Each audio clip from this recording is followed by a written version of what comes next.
welcome to my channel. My name is Martine, and if you are new here, I do videos on Vedic astrology mainly, but also with some tropical insights, and I focus on both relationship and natal astrology. And if you like this video and you would like to see more content from me, don't forget to like the video, subscribe to my channel. Also consider clicking the notifications bell if you want to see when I will post a new video. Also, if you are interested in a private reading, I do readings in astrology on a variety of topics ranging from relationship readings to career to transits for 2-3 years, or solar return charts or predictions for 1 year, etc. You are free to email me at the email address that I will leave in the video description, and I can send you a pricing list and reading options and any other details that you might require. Also, I want to mention that I have started membership options on this channel, and the short of it, just to give you the short perks that you will get if you choose to join the membership section, you will get 1 extra video per month for each membership stage or tier. So for the first tier, you will get 1 extra video per month. For the second tier, you will get 2 extra videos per month, so you will have access to level 1 and level 2 videos. And for level 3 or third tier, you will get 3 extra videos per month. The level 1 and level 3 videos are going to be on a variety of topics, so basically anything related to astrology, but it will be content that is not shown on my regular usual videos, right? So this is members only exclusive content, and it can range from, tips and tricks on how to read a horoscope to, I haven't done this yet, but I plan on doing maybe members only astrological synastry for famous couples, for instance, or the analysis of famous people's horoscopes, but then I can also get into divisional charts, etc., etc. So all kinds of things.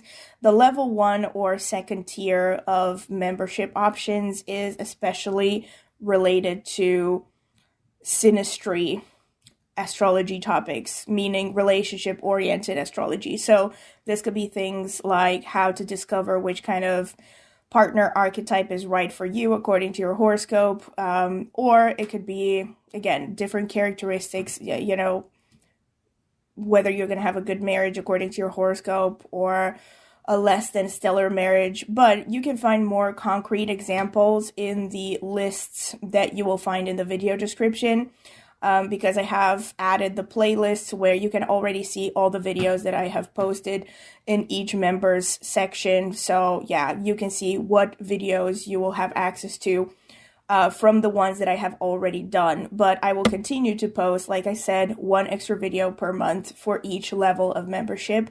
And in addition to that, in the members only section, you will have access to members only polls, and you will also have priority when it comes to getting your comments replied to on my channel. And you will also have stickers that basically show up next to your username that show that you are a member, and a couple of exclusive emojis. All right, so that's pretty much all the perks that you can have as a member on my channel. If you're curious, you can check the video description for more details as well, or you can click the join button under any of my videos to also see the prices, because the prices will be shown in your local currency. All right, in addition to the members only section, I also have a tarot channel, and I post there semi-regularly, and I will be linking the tarot channel in the video description as well as in the pinned comment. It's called Martine's Tarot. So if you are curious about tarot, if you're into it, maybe check out my channel, maybe subscribe. I would greatly appreciate it. Thank you very much for listening to this intro. And now I'm going to get straight into today's topic. Hello and welcome to my channel. Welcome to another video from me. So this video, I think, warrants a bit of an introduction because it's not on some of my usual topics. It's not strictly astrology related. I have done videos like these before, You can find them in several of my playlists, where, especially the one that I titled Miscellaneous, because, just me giving my opinions about various topics.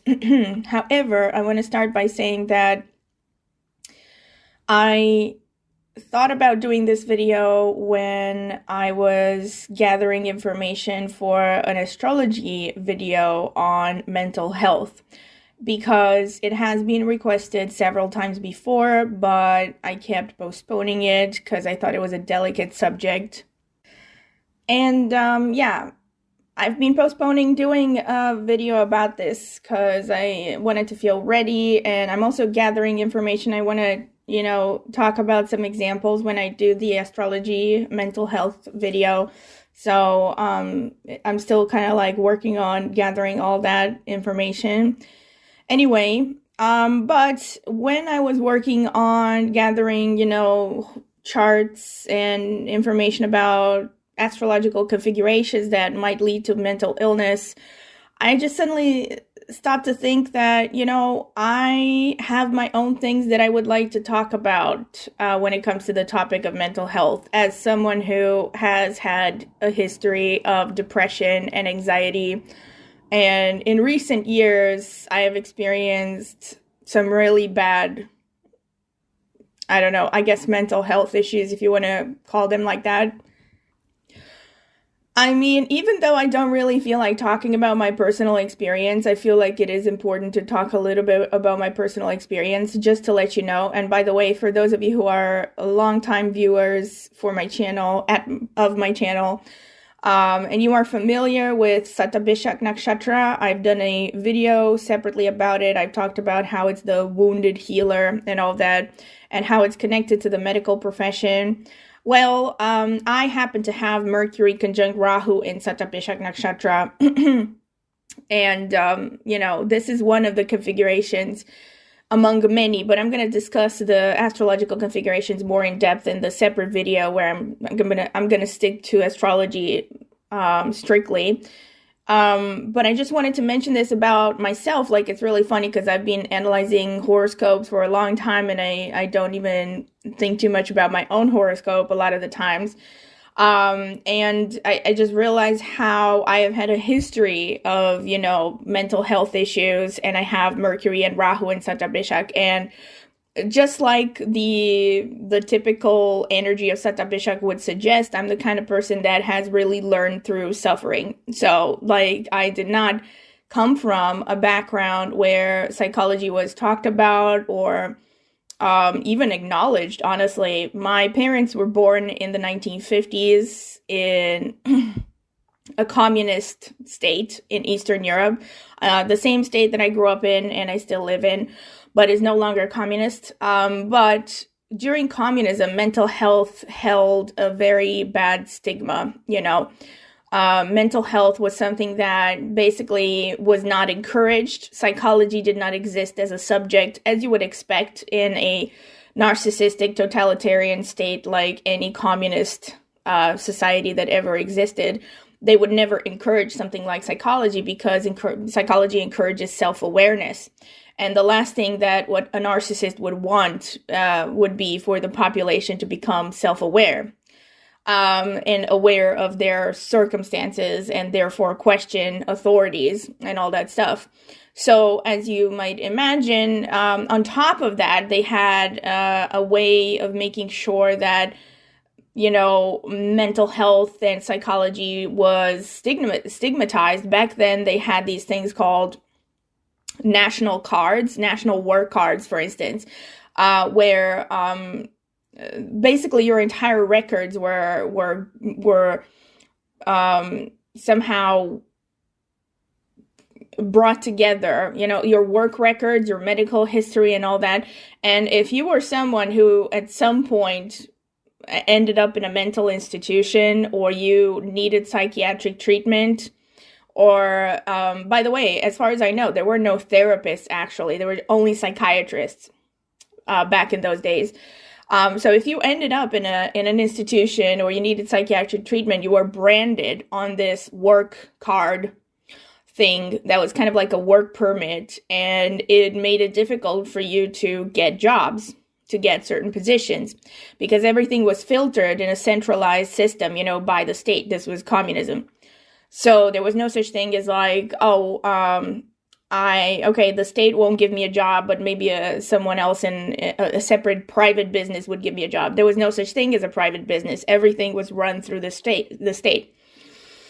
Sorry that I'm digressing into communism. I just feel like, I'm also taking advantage of this to give a warning against people who are glamorizing communism, because it was truly the biggest horseshit of a system.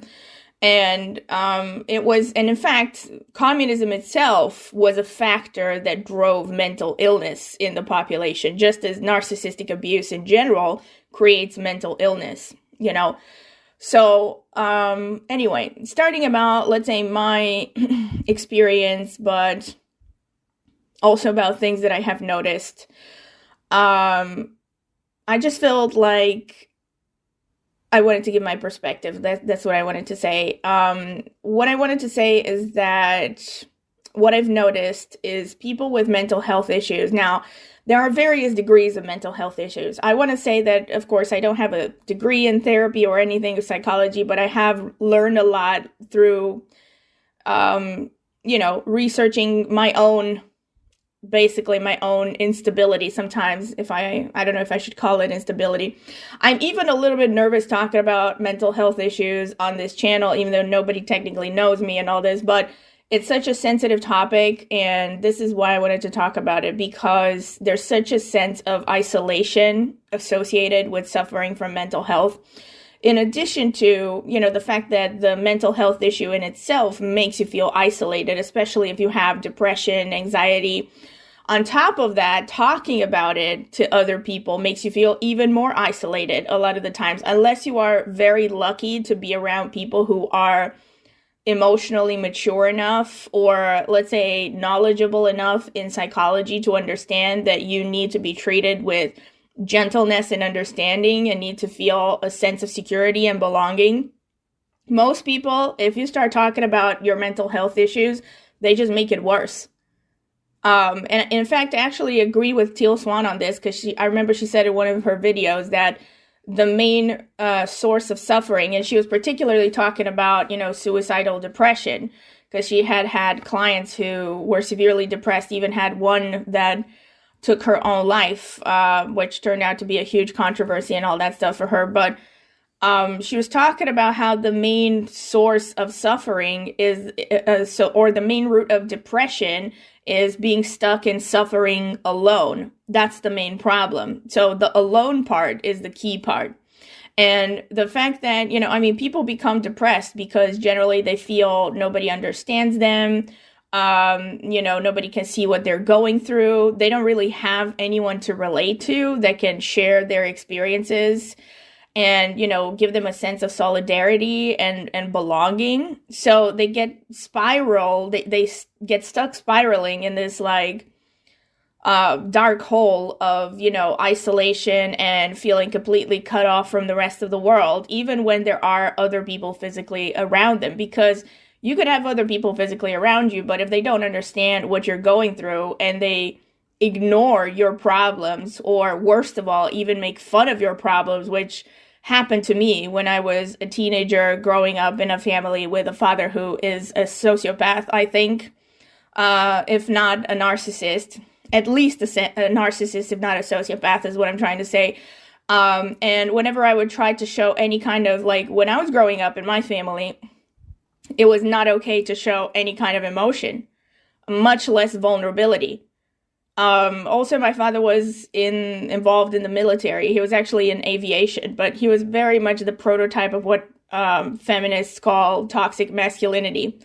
So I was not raised as a girl. I was never raised as, people being gentle with me and handling me with velvet gloves. I was actually, in a way, and I didn't realize this when I was a kid, but in a way I was constantly being encouraged to not show any kind of vulnerability and to be tough and to be competent, and all of the values that were masculine were being, praised in my family by both my parents, which now that I am an adult, at least to some extent, I have compassion for, because again, they went through a lot of stuff themselves, and then they also were severely traumatized by the things they had experienced during communism, the fact that they had to survive through all kinds of horrible things.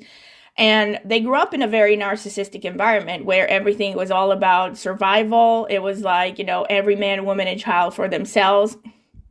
But for me as a child, it was a very traumatic childhood. I never really got my needs met. On top of that, was neglected. So like a lot of the times I was left to my own devices. I did not have grandparents around when I grew up. By the time I was 3 years old, my paternal grandparents passed away, both of them of cancer in their 60s.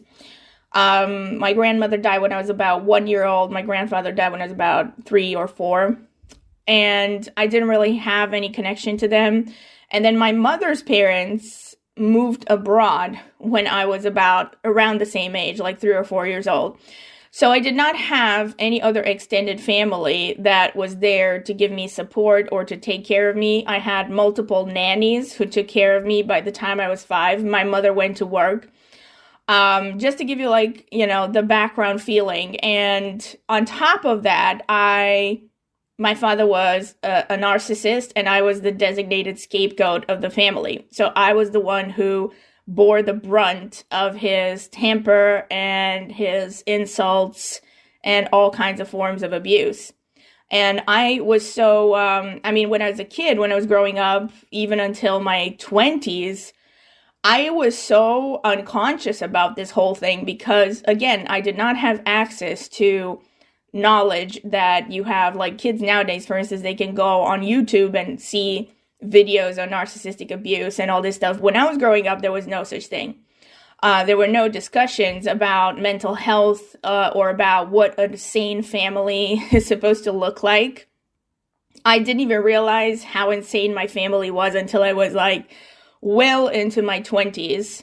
And I started to actually look around and start to have more contacts with people who came from relatively sane families, and realized that a lot of the stuff that I went through was not normal, and it was definitely abusive.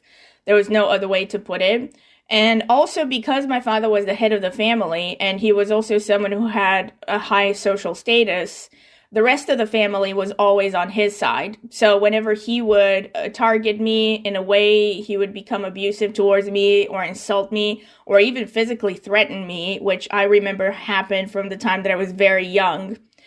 Nobody really stood up for me. Nobody really stood up to protect me. And in fact, I very distinctly remember my mother actually getting mad with me whenever I would stand up for myself. Like if my father would try to attack me or insult me or anything, I would fight back, which I think, of course, is a natural reaction. But my mother's reaction would be like, why are you always provoking your father? Why are you always provoking him?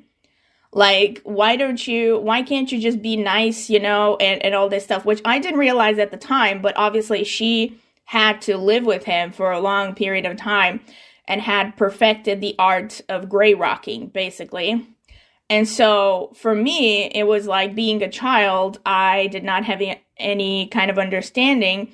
And then, of how to deal with a narcissist. And on top of that, my natural temperament is, I guess, more, reactive or aggressive. I have the strong Mars in my horoscope.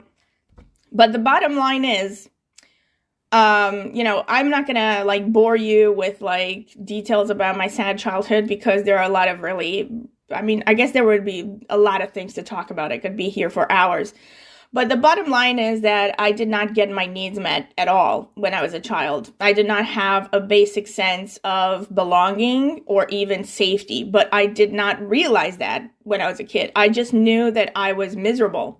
I knew that I hated my father when I was a kid because at the time, I didn't realize that my mother was also guilty of the atmosphere at home, and she was the one who basically failed to take action or get a divorce or whatever. But I knew that when I was a kid, I hated my father, and I was very unhappy. And on top of that, I had, extra weight on from the time that I was a kid, which again, to a large extent, also is based on the atmosphere at home, the fact that they had unhealthy eating habits, the fact that I was not encouraged to be physically active, or they wouldn't take me anywhere for physical activities. It wasn't like I was happy staying at home all the time.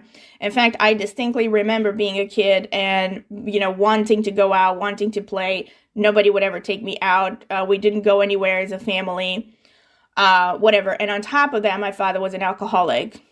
So there were times when I would come home from school and he would be passed out on the kitchen table.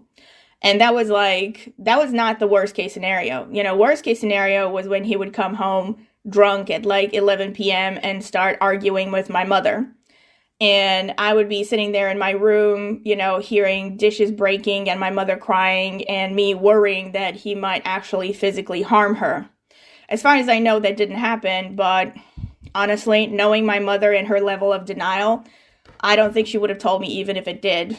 It's just I've never seen any physical signs of bruising or anything. Anyway, and there was basically this atmosphere that basically set me up for cptsd. So I would basically go to school in kindergarten where I felt bullied and ostracized for being fat. And on the one hand, it was like being fat, which, by the way, I wasn't even that fat. It's just that this was Eastern Europe back in the 90s, where if you were just a little bit chubbier than average, you were basically targeted as, standing out like a sore thumb. And basically, yeah, that was my life. That was my childhood. I would go home from, being bullied at school and being ostracized at school to being bullied at home. And most of the happiest times when I was a kid were basically me staying at home, playing computer games or doing stuff that basically, helped me engage my imagination. Anything that I could cling to that helped me escape reality, basically. So I was addicted to computer games when I was a kid, and this was in the 90s, by the way. I was born in 1989. The 90s and the 2000s, I still struggle with like computer game addictions. And then there were, of course, movies and music, and then I would spend sometimes an entire Saturday, indoors painting and drawing and whatever I could do to escape reality, basically. And the whole time when I was growing up, of course, bear in mind, this whole time nobody was talking about mental health. I started to become increasingly more depressed. When I was about 12, 13, it started with all the usual symptoms, like I suddenly lost interest in the things that used to make me happy. I stopped caring about drawing. On top of that, I should add that my parents systematically bullied me into letting go of my natural interests. So from the time that I was born, I was someone who was very creative, and I always felt interested in arts, for instance. My parents, both of them, have math degrees. My mother has a math degree. My father has a degree in physics, in addition to having graduated something to do with weapon engineering in the military academy. So as you can imagine, both of them thought they were really tough shit and, very left-brained. And, I felt like my destiny, my life was already supposed to be, set in stone. From the time that I was born, they already planned to have me go to the Polytechnic Institute, which is the engineering faculty in my city, and which was quite renowned at the time. And again, to some extent, I have sympathy for that because I understand that they didn't come from wealth and they were thinking in a very pragmatic tone that, I have to learn to do something that is going to be rewarding financially. But I don't know how they imagined that I would be able to sustain a career that I'm not interested in at all. Okay, maybe not interested in at all. Eventually, I did go to the Polytechnic, but I'm not going to get into that right now. This is about how I grew up. Anyway, basically, my interests were more creative. I wanted to go into art. I remember when I was in 5th grade, I told my mother, why can't I go to an intensive art school? Because we had them in my city, and I had a former classmate who had transferred there, and she was very happy. She was doing 4 lessons of painting per week only 2 lessons of math. And my mother was like, no, you can't do that. That's not pragmatic. You're going to starve on the streets, And in the grand scheme of things, I totally understand. And I don't really, not fully regret not going to art because I don't really feel like I had any huge talent. But the bottom line is that they did not encourage my interest, and also my interest in astrology, which started pretty much I was going to say for as long as I can remember, but I think I was about 10 or 11 when I started getting interested in astrology.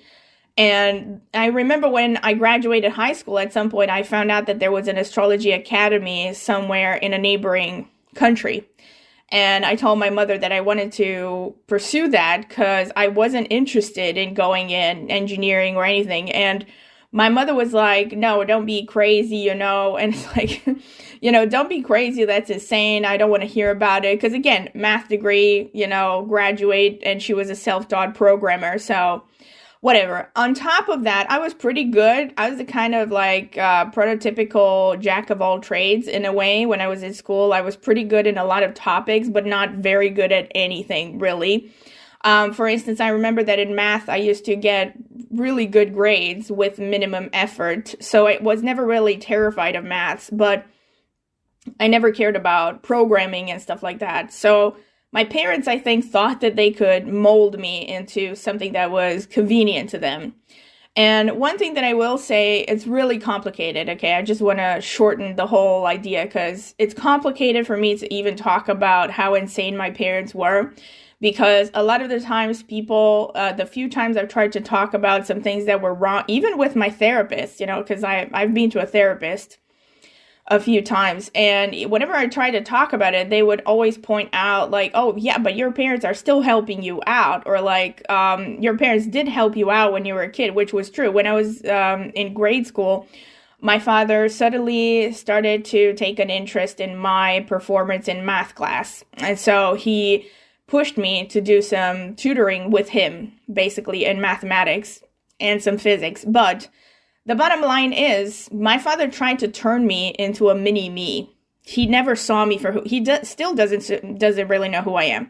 My parents don't know who I am at all. Okay, now that they're in their like 70s, and my older sister has moved to a different continent. They're being a little bit nicer to me, but they're still not, fully respectful or fully accepting of my interest. They still think that astrology is, a waste of time.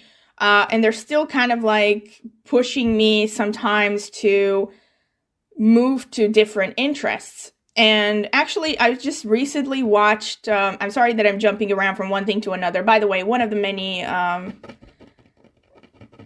benefits, quote unquote, of being raised in a very chaotic family is probably developing cptsd and also ADHD. I still haven't fully understood what the difference between cptsd and ADHD is, except, maybe kids who are not born into trauma, if they show ADHD signs, I guess it's definitely ADHD, not cptsd. For those of you who don't know, CPTSD stands for Complex Post-Traumatic Stress Disorder. And I definitely have that, okay? Sorry that I'm jumping around from one thing to another. But basically, my parents had moments where they were nice to me and moments where they were shit to me, which is something that has gone on my entire life. And even now, which is typical for narcissists, actually. It's called, on the one hand, breadcrumbing, and on the other hand, they're purposefully doing this to confuse you and to keep you coming back, right? So basically, if you are the same thing as when you are in an abusive relationship. If you are in a relationship with someone who, I don't know, seems to have temper issues, like maybe one day they're hypercritical of you, maybe they even insult you, and I don't know, like they bully you, or they have angry outbursts, but then the next day they'll bring you flowers and say they're sorry and all this shit, you're less likely to leave. But the thing is that they keep repeating the same pattern over and over again. So they never really change or make an effort to actually change. They keep doing the same shit over and over again. And it's the same thing when you have narcissistic parents, except it's even worse, because when you have narcissistic parents, you don't have anywhere else to go. If you are an adult and you have a healthy family and you are stuck in an abusive relationship, you could always go back to your family for support. If you have a narcissistic family, you don't have anyone. Okay? I just wanted to, put that out there. And so the reason I say it's difficult for me to even talk about my family is because they don't fall under any prototype. For instance, if I say my father was an alcoholic, which I still have doubts about whether he was an alcoholic or an alcohol abuser, which is something else. And I'm actually considering doing a separate video about this because narcissists are very good at this bullshit. Meaning they use alcohol and drugs and anything that is kind of likely to give them an excuse in the eyes of society to do all kinds of disgusting, outrageous bullshit and then kind of blame it on the alcohol. You know what I mean? And I think most likely my father was an alcohol abuser, not a real alcoholic. But just to give you an example of how little consideration my father had for his family, we would constantly tell him to stop drinking. He never did. And in fact, not only would he not stop drinking, he started drinking even more when we would tell him that his drinking bothers us. And by us, I mean mostly my mother and me. I have a sister who is 13 years older than me, and she was the designated golden child. If you are familiar with roles in the family, you know what the golden child is. My sister is the one who did everything right. She went to the university my parents went to. She had straight A's. She was seen as the one who was kind of, bringing joy and pride to the family. And I'm not saying this in any judgmental way. I actually am really fond of my sister now, and I realized that none of this shit was her fault. The way that my parents treated me, for instance. But I'm just trying to illustrate, how narcissists behave. So as long as they have a golden child that they can rely on, they're not going to give any consideration. Like literally, as soon as my sister moved to a different continent, my parents started being nicer to me.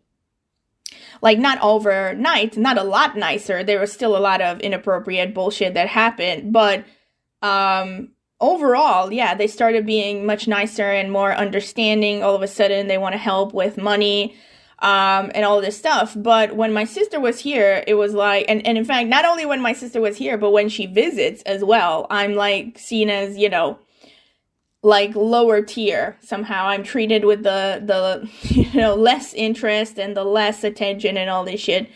I feel like maybe it has gotten a little bit better in recent history, a little bit, but it's still insane. And something I wanted to say is I was actually completely re-triggered when I recently watched that show, The Bear. I know it's really popular, so maybe many of you have seen it. And I want to say it was especially episode 6 out of season 2, if you've seen it. The one with the family gathering for Christmas. It was so re-triggering. But I want to say something, as horrible and as inappropriate those scenes seem, all of them from the whole TV series when it comes to narcissistic parents, you have to bear in mind that is a highly cosmeticized version of what dealing with a narcissistic parent is like. Because it's much in reality. And also, let's not forget that in The Bear, towards the end of the series, it sounds almost like the mother is, at least partially repentant, went through rehab and apologized and feels sorry for what she did. In reality, you never get that with narcissists. They never acknowledge anything that they have done.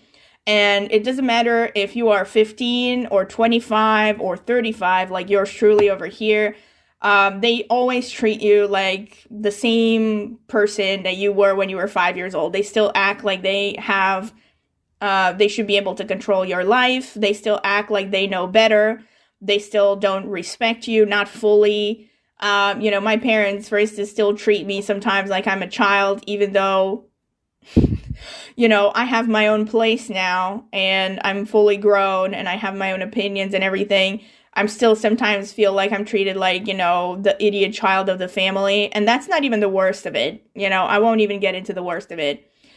But just to illustrate, the reason I'm telling you all this bullshit is, on top of that, I did not have any social support. And a lot of the reasons why I didn't have any social support outside of my family was because I didn't trust anyone. because I had witnessed and experienced absolutely disgusting levels of betrayal and, shocking things like, where I felt completely betrayed by people that I trusted, even my parents, who to a large extent I trusted when I was young, up until a point where I realized that they're not worth trusting.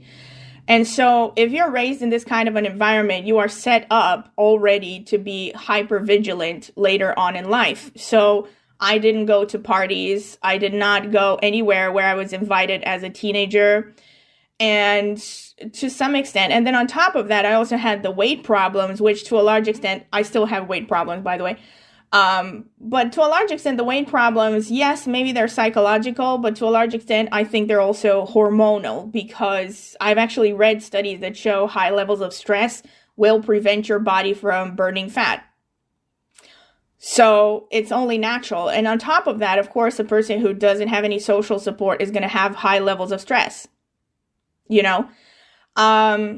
And just to give you some, I feel like this whole video has turned into me whining about stuff, but I'm going to get to some more general stuff at the end.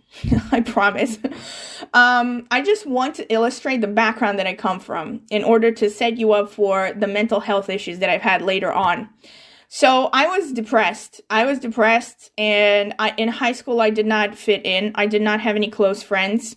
On top of that, I've had to deal with even friends, quote unquote, who betrayed me one way or another. Also, when I was a teenager, because again, I was groomed by narcissists, and because I was used to being treated like shit, really, I did not even realize that some of the people that I thought were my friends were actually complete narcissists. I did not even, in fact, now as an adult, I look back at some of the things that happened when I was a teenager. Maybe not happen, it wasn't like any huge traumas pertaining friends, but basically, I remember this one girl in high school that I thought she was friends with me, but now as an adult, I realized that she was a complete bitch, and she actually just felt, I think she was basically trying to control me on some level, basically pretending to be my friend, but actually she was really jealous of me, whenever I got, let's say, a higher grade than she got in high school, or whatever, I was getting more praise or more attention, she would always get angry and resentful, and I didn't even pick up on that, in the immediate, or even when I did pick up on it, I would brush it off, because again, I was so used to bad behavior that I didn't even really have the concept of boundaries, of saying, I don't tolerate this bullshit. If you cannot be nice to me, then fuck off, And it took me a while. It took me a long time to actually get to that point. And the older I got, I went from suicidally depressed when I was 17. Because again, I felt like I didn't belong. I did not see a future for myself. And on top of that, I was being shoved into a direction that I did not feel was my true calling. I was being shoved into getting a, pragmatic career, quote unquote. I eventually actually went to study economics for a first degree, because just to spite my father to a large extent, because I had no control over anything in my life except the fact that I was going to say, F you, I'm not going to go for the degree that you want me to go for, which ended up becoming a mistake in the large, I still won't call it a mistake because I can understand why I did it at the time, but I actually ended up not getting a decent job out of that university because it was whatever. It was also because I graduated around the crisis in the aftermath of the crisis of 2008. I graduated in 2011 actually, but in my country, it was still in full economic crisis. It was almost impossible to get a job. And the only people who were getting a job at the time were engineers. So I ended up going for a second degree, but I won't get into all that. The bottom line is my mental health was very bad. I remember being so depressed when I was 17, 18, 19, even up until the age of maybe 23. Those were the worst years of my life. I was in constant emotional pain. I remember getting up in the morning with this constant feeling like I had a knife stuck in my chest, literally. And I was tired. I was beyond tired. I was exhausted. I'm tired now because, I have a lot of things I want to do. I barely get to record videos for this channel and then do the readings that I have to do and everything. And on top of that, having had health issues and so on. But back then it was beyond tiredness. It was like complete and utter misery. I felt like I was 150 years old and I was waiting to die. That was the level of energy that I had. And I remember the worst times when I was like, I would sometimes, sleep through the entire Saturday. I would not get out of bed. I remember one time my mother asked me if I was on drugs because that was the level of her understanding of depression. And I remember this one time that really pissed me off when I went to my mother and I said, I want to see a therapist. I think I was about 18 and I was in so much pain and I was just fed up with having to just, keep the upper lip stiff and pretend like everything was fine and continuing to have to function and going to that high school that I fucking hated, where I hated everyone who was, especially for me having come from the background that I came from and the traumas and everything. People my age seemed so stupid and shallow. I wanted nothing to do with them. And not to mention narcissistic. And then I also had teachers who were narcissistic. Let me not get into that. And because I was an empath, I seemed to attract a lot of narcissists. Like I had teachers who gave me shit. For instance, I had later on at work, I had to deal with superiors and coworkers who, targeted me with all kinds of crap. And it took me a long time, it took me a long time. I think I was like up until my late 20s, early 30s when I started to kind of realize that maybe I should tone down my anger and my reactivity. And anger is another topic that is really important. Back to when I was suicidally depressed, I went to my mother and I said I wanted to see a therapist. And she said, oh, please, you think that you are depressed? I'm the one who should be depressed. What do you have to be depressed about? Which is typical for, narcissistic people. And I remember one time I think it was around the same time actually where I broke down and cried. And I said that I'm not feeling good. That's all I said. I'm not feeling good. I want to see a therapist. This can't be normal, like being in this constant pain. And that's when she, hit me with this reply of like basically not caring. I remember she just acted like a complete stone wall, did not answer with any kind of sympathy. And she was like, oh, please, you have nothing to be depressed about. To be fair, I understand that my mother, again, was the one who was also in a bad situation. And the reason she was stuck in an abusive relationship, I realized now, is because she did not have a lot of social support either, which made her the perfect target for a sociopath. And, my father was a drinker, a cheater, everything. He was like the epitome of every woman's worst nightmare. On top of that, on the surface, seemed very attractive, just like many narcissists do. Which is why I personally have never dated. Like, literally have never dated. And I have no regrets about that. But that's, again, a totally different subject, but I won't get into that. So I was in pain, and the pain just got worse. It just got worse. It was like, literally, those were the, like I said, worst years of my life. I remember when I finally barely graduated high school, I remember I did not care when I had my final high school exam. I literally did not care.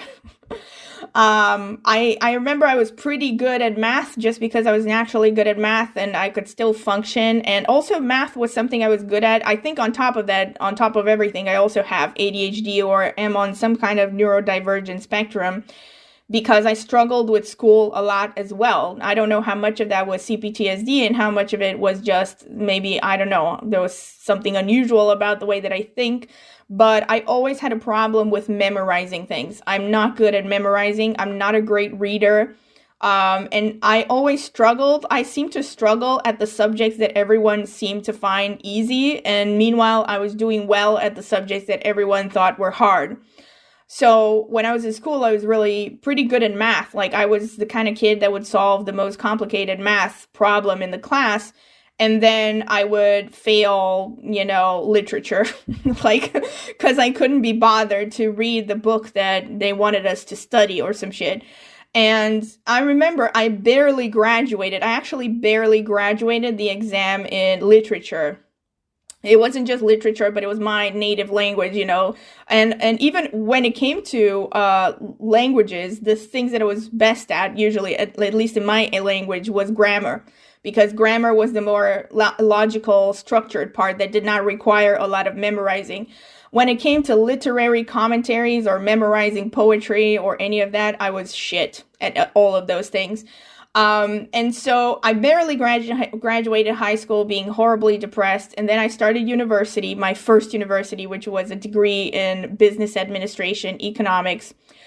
And I failed almost every exam. I remember in the first semester, and again, my self-esteem and my confidence were at literally a historic low. I was so depressed, and a lot of it was, again, I was also depressed, and I was in a lot of pain, so I didn't really feel motivated at all. I did not feel any kind of, I don't know, drive. I did not really have a plan. I didn't have something like, oh, I want to graduate this university and get a job at a bank.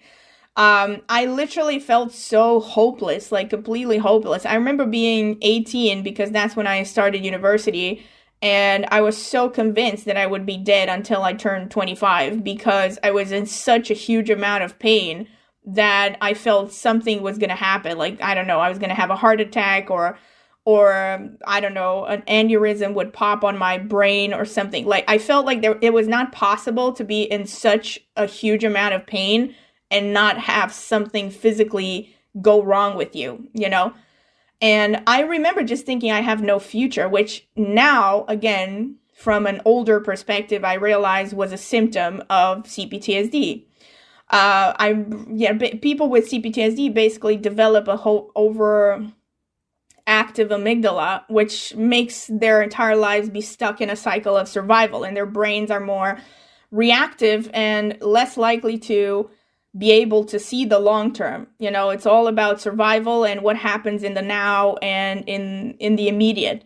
And a lot of the times people with cptsd and ptsd, they cannot really plan ahead in the future, because they have this mentality of like, why should you plan for the long term? Because anything could go wrong at any moment. So just survive, basically. So at this point, and I also remember after I graduated high school, I had this full-blown identity crisis where I was like, what the fuck am I doing in this life? I all of a sudden started remembering when I was, 4 or 5 years old, and I had these dreams about what I'm going to do with my life, and my life had turned out nothing like it. And it still has turned out nothing like it, but now I'm at least more in control of my life than I was, when I was 5. When I was 20, or at any point earlier, actually, than right now.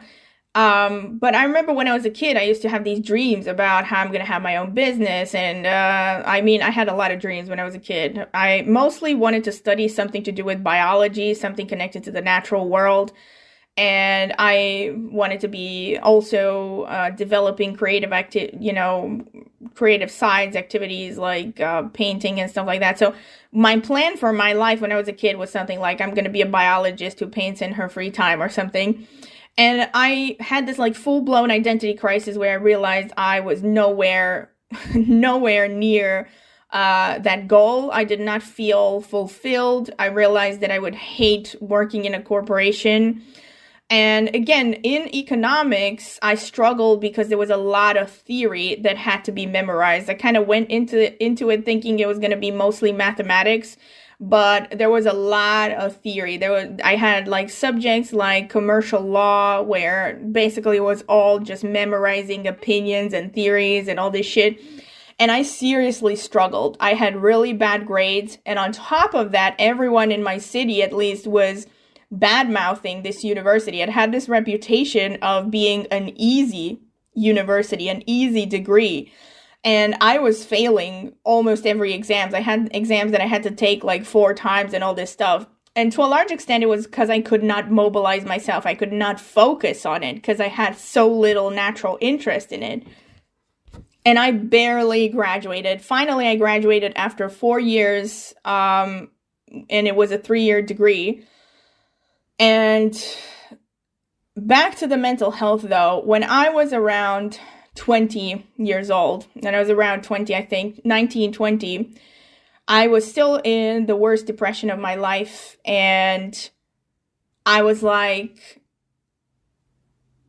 struggling, I was really trying hard to understand what was wrong with me, because I figured, okay, so going to a therapist is not an option, because my mother won't support me. And also, by the way, my confidence was so low that I didn't even consider getting a job at this point. I remember just feeling like I'm going to fail any job that I have. And I didn't even consider getting one, even though in retrospect, I realized that getting a job would have been a great thing for my health, because it would have given me control over my life. But whatever, let me not digress. And also, it was not really a possibility, because with the university program that I was in, it would have been very difficult to get a job at the time, especially with the economic situation and all that. But anyway, I was going through online articles about depression. I started researching what could cause depression. And then I will never forget it, I came across this article that said the main root of depression is repressed anger. And I was in such a bad state back then. I mean, if anyone has been truly depressed, they will tell you this, that depression does not feel like anger at all. In fact, when you are suicidally depressed, anger seems like the emotion that is farthest away from you, together with the, blissful joy. I felt this heaviness, this, darkness, this lack of energy, this complete, almost kind of surrender in a way that it's like, being depressed is kind of like, I don't know, being at the bottom of a fast running river. Like, you feel it runs over you and you don't have the strength to get up. And I remember reading that article about repressed anger, and I was like, this is like bullshit. I'm not angry. What the hell are they talking about? And then, but whatever, I kept reading into it. And then it started talking about how repressed anger in childhood, or like even in childhood, not always in childhood, but even repressed anger in childhood could cause depression. And then it started to hit me like a train, basically. It was like all coming back to me, like in the Celine Dion song. And I remember that was the first time in my life when I actually started to acknowledge that the things that happened in my childhood really bothered me. Things like being mistreated, things like being neglected, things like, my father drinking, and all this bullshit that was happening, being mistreated, yeah, all the negative things. I remember just suddenly having this revelation of like, wait a minute, I actually am angry.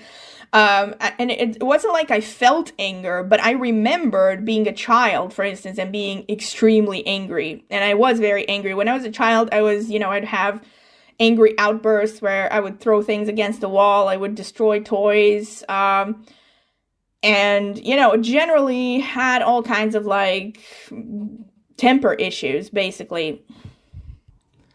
But over time, I had repressed those and internalized them. And then I realized how the article said that as children, we are all programmed to view our parents as gods. They can do no wrong. And that if any mistreatment happens from the parent, that the child immediately internalizes it into there's something wrong with me. Because that's how we are wired, because kids need to depend on their parents for survival, biologically speaking. So no child is able to be like, but I understand that my parents are narcissistic and I'm going to go out there and get a job. When you're 8 years old, you don't have that. You don't have that choice. So slowly but surely, mental abuse, verbal abuse, even things like neglect, which is a severe form of abuse, especially when it comes from the family of origin, all of these things get internalized into, there's something wrong with me, there's something severely wrong with me, and you become increasingly depressed. On top of that, I think it's not just that, but the most important part of depression, and the article did not mention this, but the most important part of depression, from my experience, is the helplessness. The hopelessness and the helplessness. The inability to feel in control of your life and your circumstances. the real progress in terms of lifting my depression actually came when I was about 22, 23, and I got my first real job. And even though it was extremely hard, and again, I realized this at the time, I didn't realize it at the time, but I realize it now, that I do have ADHD, and I struggle with things that most people think are simple. So, for instance, I can, I don't know, walk into a burning building, no problem. I haven't tried it, but for me, literally walking into a burning building is easier than washing dishes.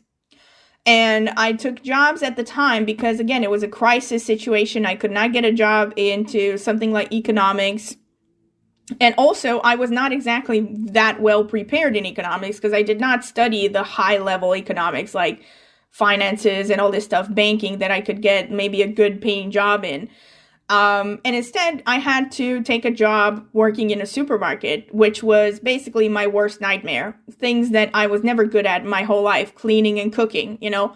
But still, I persevered, and I got to a point of competence, you know, where they wanted to keep me there. And the fact that I was making money and I was succeeding at something that I had thought was incredibly difficult, especially initially, gave me confidence and gave me that sense of control over my life. But also, before that, when I was about 21, 20, slowly but surely, I started to kind of re-own my anger, or more like, the more the memories started coming back to me, the more angry I became. And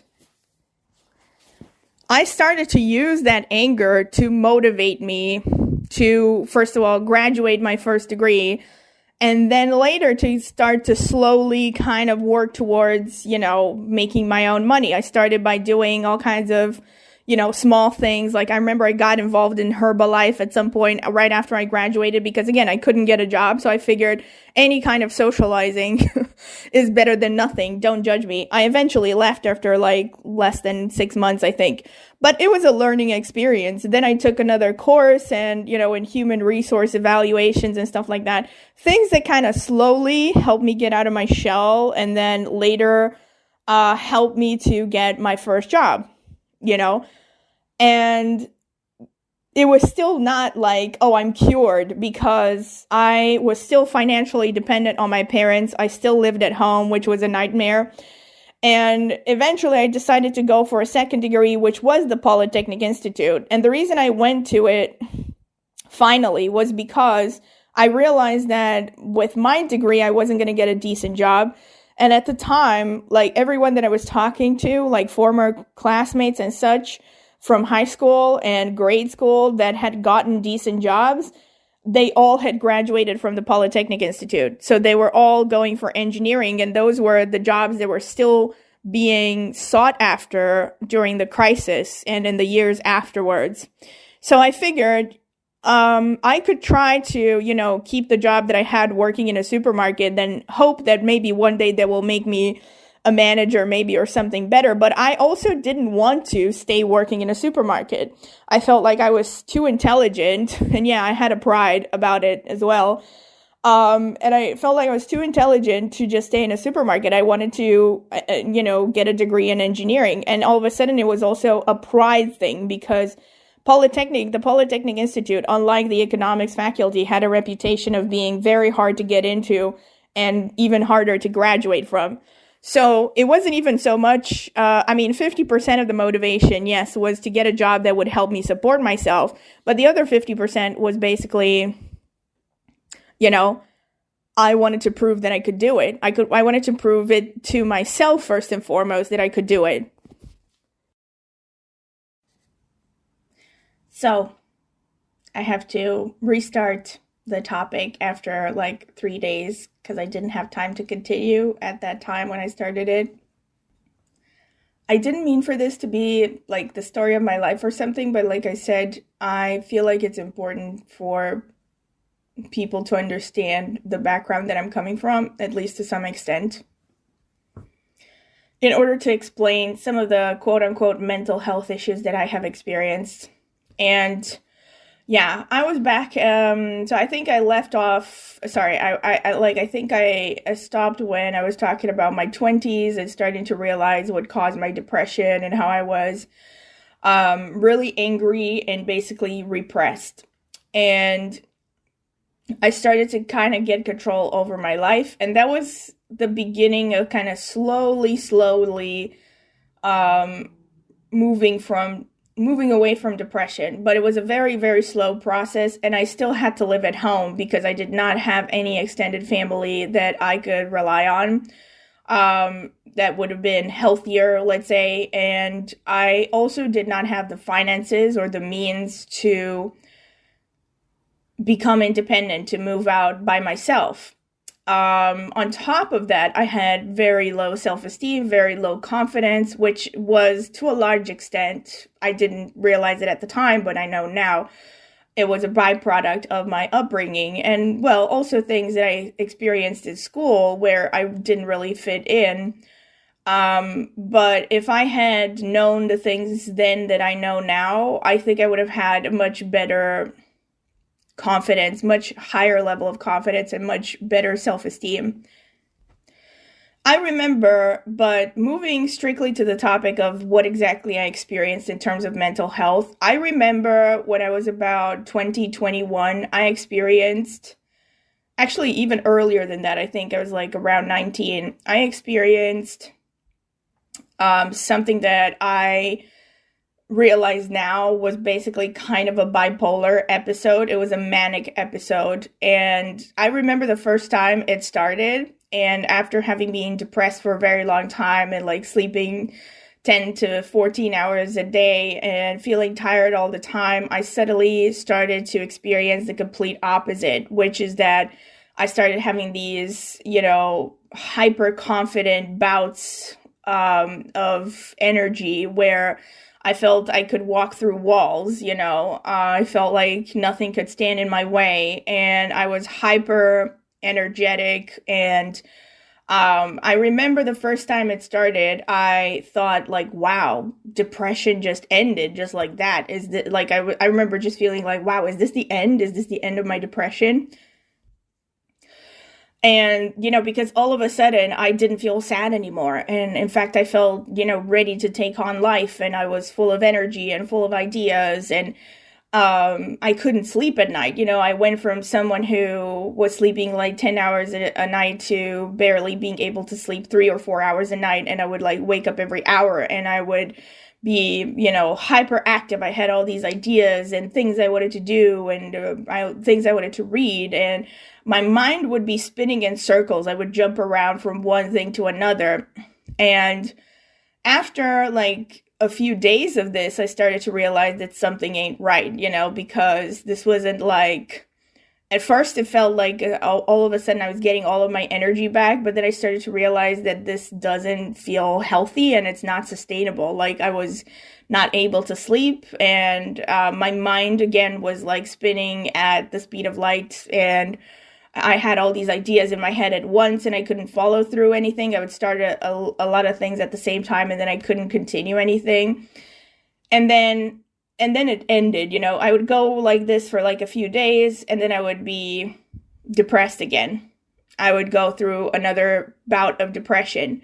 And I experienced a few of these episodes that I now know were mania, basically manic episodes, which are typical for bipolar disorder. But again, at this time, I did not have the money or the support to go to therapy. And I don't know if I remember, I don't know if I did at that time, if I knew that this was bipolar or something. I remember I was actually talking to someone online who was kind of like an online acquaintance. I don't know if you remember Yahoo chat rooms. Like, yes, I used to be on those. And I would go online and talk to strangers from all over the world. And there was this one guy that I was talking to who was a therapist from the US. And I remember he started to suggest that I might have bipolar disorder or borderline disorder. No, he actually said borderline, not bipolar. And I was like, yeah, you're full of, you're full of crap. And I do remember at some point, I was also reading through the bipolar description, borderline, sorry, not bipolar. And I started, to some extent, I was some of those things seem to match. The hypersensitivity seemed to match. But I wasn't borderline, because I didn't have those like complete lacks of identity sort of thing where I wanted to copy people, and I didn't get to the point where I was, I attempted to take my life or anything like that. So I wasn't that unstable. Anyway, I do think I experienced manic episodes. Throughout this time, though, I also started to take niacin. I think niacin, I forgot which vitamin it is. I think it's vitamin B3. But I'm not 100% sure. It's either way, the B complex vitamins, they're good for the nervous system. And this is where I'm going to, again, give you my empirical knowledge about depression. While it is true that I think to a large extent depression is triggered by emotional issues, if you are depressed for a very long time and, also have a lot of bad memories and all this stuff, I think it becomes a physical thing as well. It starts, probably messing up the circuits in your brain to the point where it's very difficult to get out of it by yourself. But again, for me, medication was not, in fact, at the time, I didn't even consider medication. So like, even if I had the chance to see a therapist or something, I was not thinking that, I would love to be on pills, because again, I'm from Eastern Europe. Pills are not things that are easily encouraged. At least they weren't at the time. And there's also this stigma about, taking any kind of psych meds, even things that are very common, for instance, in Western Europe and other Western countries like SSRIs and such. They're still kind of frowned upon in these parts.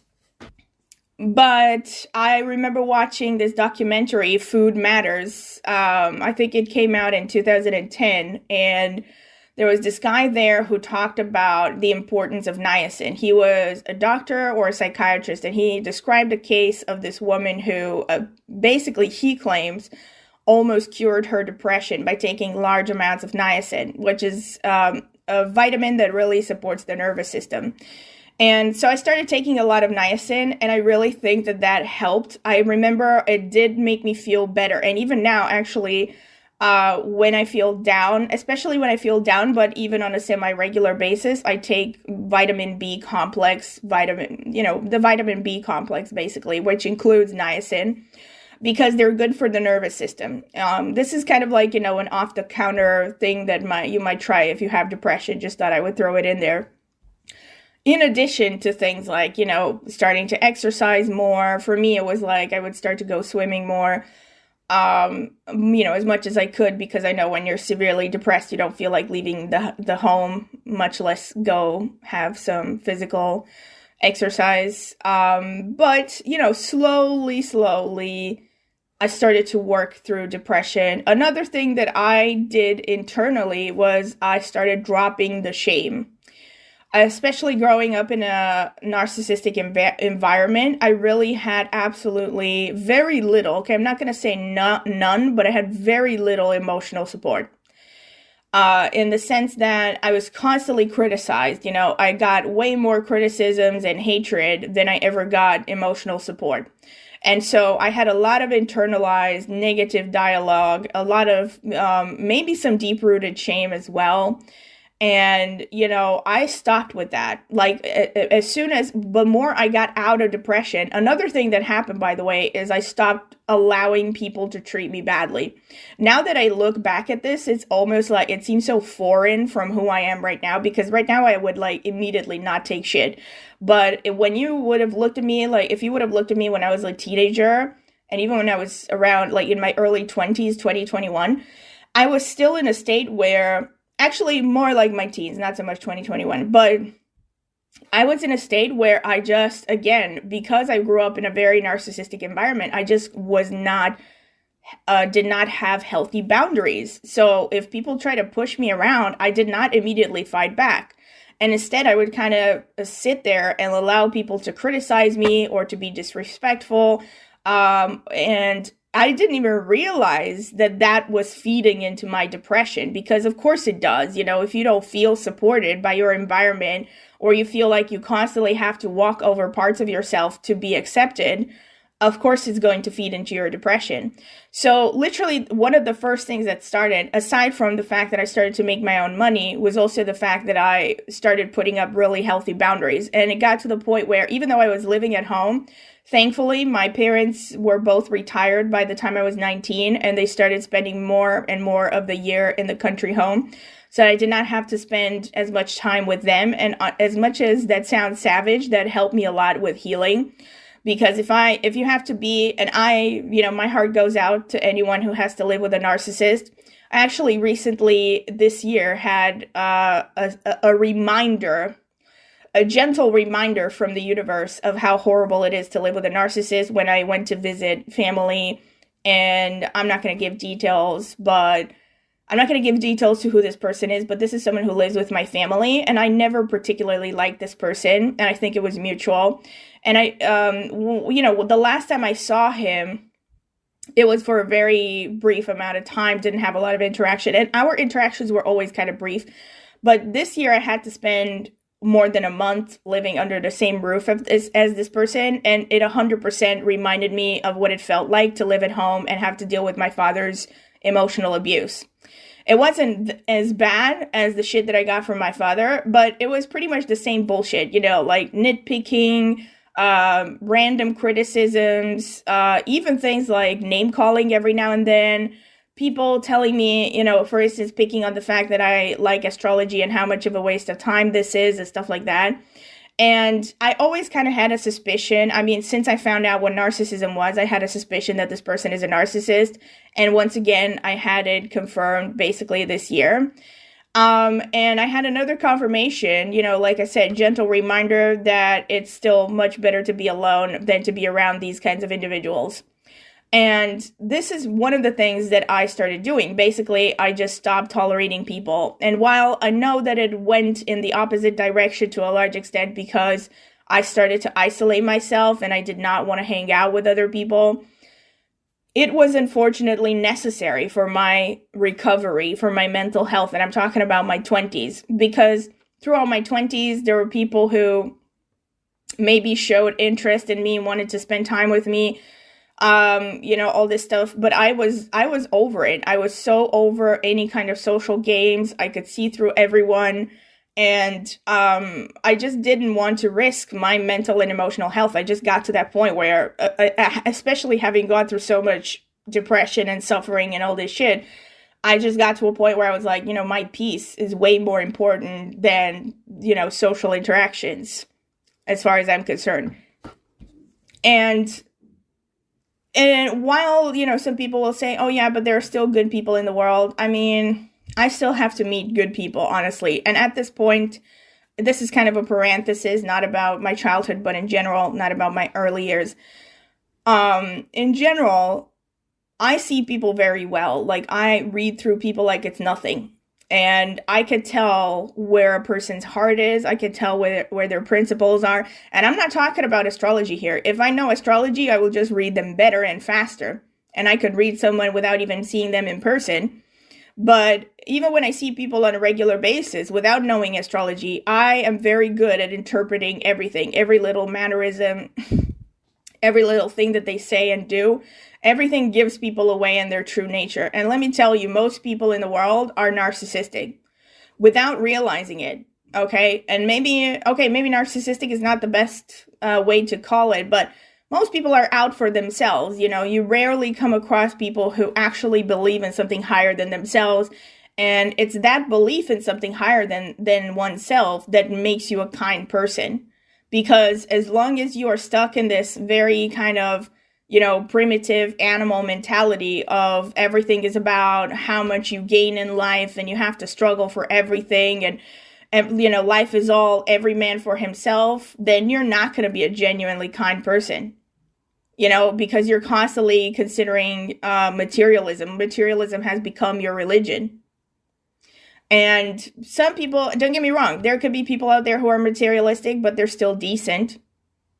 But even when they're decent, they might end up harming people without realizing it, especially people who are in a vulnerable emotional state. and they might help. And another thing is, if you're not spiritually, evolved, let me put it like this, you're not really able to show true empathy to a person.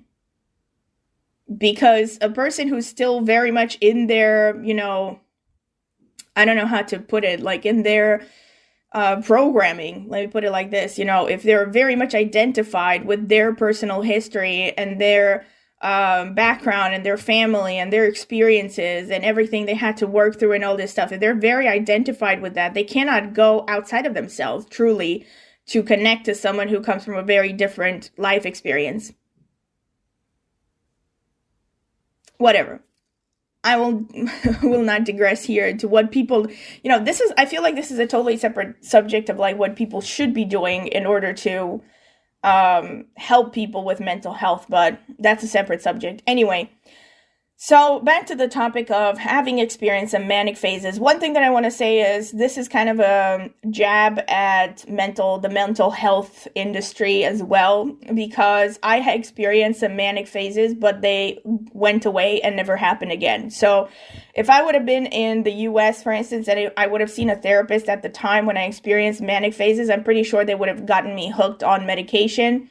And who knows, I may have been on medication for a decade because I experienced a couple of manic phases, but they never happened again. And what I think happened at the time was the manic phases were just a reaction to all of the years that I basically was severely depressed and all my energy was kind of draining and going inwards. And all of a sudden I started having manic phases, which were like the opposite of that. And it was like an awakening. It was like, not just moving from depression into the opposite direction, but it was the fact that I became conscious of my own, subconscious hurts and like the anger that I had buried and all these things that really helped me to kind of to basically become conscious of the subconscious parts of my mind. That's pretty much it. And speaking of anger, I think I mentioned this in the first part as well. The anger that I experienced also gave me a push to want to do better in life. Like I started a second college degree at the age of 23, and a large reason for that was because I wanted to be financially able to support myself. And this degree was, useful. And if I didn't have the anger and the pride that I felt at the time, because I still had this pride of like, I knew that I was smart. I knew that I did well in school in some subjects and all that. So I had this pride of like, I can do better. I could take care of myself and all that. So this went on, ever since that, I have still experienced, bouts of depression. I still have moments where I'm down, but nowhere near as bad as they were when I was a teenager. In addition to this, let me just go through a list of the so-called quote-unquote mental health things that I have suffered from. One of them was self-harm, which again, self-harm, unfortunately, I don't like to call it self-harm, and this is another thing that I was very unconscious of. I actually started self-harming when I was about, 13, 14. And what I do is compulsive skin picking. It's called dermatillomania. I realized that it had a name. I think I remember coming across an article again in my 20s that said that this is self-harm. But I was in such denial of it because I knew that I was doing it compulsively. And in fact, to a large extent, I was so compulsive that I was almost unconscious that I was doing it. But even now, I'm sad to say, but almost on a daily basis, I pick my skin, for no necessity, it's like a compulsion. And I realized that it's a maladaptive thing, it's a thing that helps me cope with anxiety. But again, it used to be much, much worse when I was a teenager.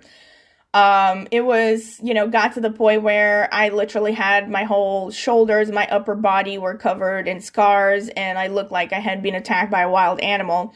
But I was in so much stress, and a lot of the times it was the pain and the depression that gave me this compulsion, to pick my skin. And my theory about self-harm is, and I've read articles about this later when I got older, is that when you harm yourself on any level, whether it's cutting yourself or picking your skin or, you know, pulling your hair, there's a bunch of things, burning yourself, there are all kinds of like self-harm things. Basically, it releases endorphins, which is like the happiness hormones, you know, because it's kind of like the body is programmed to have this natural anesthetic, you know, like whenever you cut yourself, for instance, the body's going to release endorphins to ease the pain of the cut. And my theory is that people who are severely depressed or, you know, in a lot of negative emotions, let me put it like this, they would rather trade in some physical pain for the relief of the endorphins, you know, rather than be in constant pain. There are two aspects of it, as far as I could tell. It's like, on the one hand, there's maybe a purely physical release of having endorphins, because I do remember having that feeling of like, oh, like all of a sudden I would get this feeling of relaxation after I would, you know, rip my skin to shreds with my nails. By the way, I didn't use any instruments. And that's one of the reasons why I was not even conscious that this is called self-harming. Like, I was so in denial. I would say, you know, oh, I'm just picking, you know, my black heads, white heads, whatever. But it went way beyond that, you know, like got to the point where I was picking on every little imperfection in my skin to the point where I turned it into, you know, a bloody scab. And this would be like, again, depending on how much of a negative emotion I was going through, it could range from, you know, leaving my shoulders bloody, to sometimes even my face. That's another thing. When I was in high school, I discovered foundation, and I discovered that I could pick my skin, my face constantly, and then just cover it with 3 layers of foundation. And nobody would know, you know, or people would say I have acne. And I was so unconscious about it. Like I said, even now to a large extent, I still do it, but to a much lesser degree. And it's not so much self-harm. It's more of an anxiety thing. It's more like a self-soothing activity, you know, like monkeys groom each other's skin. I don't hurt myself to that same extent, but I still have this compulsion to pick at, like, I will run my fingers over my skin and have this compulsion to like pick at every little imperfection. Anyway, I digress. I remember when I was especially when I started my second college degree, and again, I was going through a lot of stress, I got to a point where I would study wearing gloves, because I was just, you know, I would sit there reading courses, and unconsciously my hand would, like, you know, go towards my back, and like I would start picking on something on my back or something. Anyway, that's an aspect of it. Another thing that is really important is I was diagnosed with IBS, which stands for irritable bowel syndrome, when I was 17. And this is absolutely a byproduct of narcissistic abuse. No doubt in my mind. Also depression. The reason I say there's no doubt in my mind is because, again, I've read articles that actually said exactly that if you are raised in an environment that, has a lot of trauma, has a lot of stress. And in fact, I remember this article that said statistically, I don't know what large percentage of people who grow up in, you know, abusive environments, or a lot of stress, a lot of trauma, or bullying, that's another thing, they develop gastric problems, you know. Things like IBS are very common. Another one is Crohn's disease. Another one is, you know, gastritis, ulcers, all of these things. So basically, the higher the level of stress is on your mental state, emotional state, the more it will weaken your digestive system. And literally, my digestive system is like the weakest part. My mental health and digestion, to some extent, they go hand in hand, because it's emotional issues. Like, and whatever, I won't get into this because it's an entirely different chapter, but my IBS was the worst when I was in high school. When I was like, so I got diagnosed when I was 17, and it was absolutely the worst, I think, in the last 2 years of high school, to the point where I had really bad cramps, and I had to excuse myself during classes because I was in pain. I had to, you know, and I'm not just talking about also bouts of, you know, constipation followed by bouts of diarrhea. Sorry for the TMI. Most of the times I keep it under control. I've never taken any kind of medication because there's nothing to take for it. You know, there are things that you can do, like you can watch your diet and all that, but just a proof of the fact that it's purely psychosomatic is the fact that when I went through a very stressful time at work, I started developing this really bad diarrhea. Sorry for the TMI, but just in the interest of science. Literally lasted for 2 weeks, which had never happened to me before in my life. I didn't eat anything dubious, like suspicious at the time, so it wasn't something that I ate, and it also did not give the regular symptoms of a stomach flu because I didn't have a fever or anything. I just had really bad diarrhea. And at the time, I was in a foreign country and started a new project at work, and we were constantly being told that if we don't succeed, that we're going to lose our jobs. If the client is not happy with our work, we're going to lose our jobs. And on top of that, the job was very stressful. It was 12-hour shifts, and we also worked night shifts and all this stuff. I had really bad diarrhea for like 2 weeks straight. And then as soon as we were told we're going home, it was done. Like, I went back to normal, even though I tried taking pills because I have IBS, I always take pills with me when I travel, things like for diarrhea, for, digestive problems and all this stuff. So, and literally, like I said, as soon as the stress was over, it was over. Another really horrifying episode happened when I had a job. This was in around 2017 that was incredibly toxic. And I've had a lot of those, by the way. The environment was extremely toxic. Literally, the project manager was a major malignant narcissist. And the work environment was disgusting. I did not get along with anyone there at the office. I was also the subject of, to some extent, bullying, people writing emails behind my back and all this stuff. And I had an episode that literally made me think that I was going to die. I literally threw up continuously for, like about 2 hours. I think it was about 1 hour where I would literally throw up every 1 minute. I was throwing up nothing, like I was throwing up bile or whatever the hell it was. And it actually started, that was also the year and the job where I had my first panic attack, which I didn't even know at the time was a panic attack, even though my GP told me that it was. I don't know if you've ever seen the first Matrix movie. That scene where Neo throws up and then passes out. It was very similar to that. And I was in a public place, and all of a sudden I started to feel shit. Even talking about this is triggering, but again, in the interest of science. I had a little bit of digestive problems again that day in the sense that I, had something pretty heavy to eat and I could feel a knot in my stomach. Like there was this heaviness, like the food was not properly digested. And I was waiting for the bus and, all of a sudden I started feeling my heart racing really badly. And I felt like I was about to faint. And someone next to me called an ambulance, basically, because I was acting weird. And I basically, just before, I felt like my vision was interrupting. So I felt like I was pretty close to fainting, even though I've never fainted in my whole life. And then I threw up literally on the ground. And I would have been embarrassed, again, if I wasn't busy trying not to die. And by the time the ambulance came and they took my vitals and all that, well, eventually I just sat down after I threw up and I just regained my composure and all that. And I didn't faint eventually, but, it was really scary. And at the time, by the time the ambulance came, they took my vitals, everything was fine. And I just said, I'm fine. It's okay. I don't want to go to the hospital.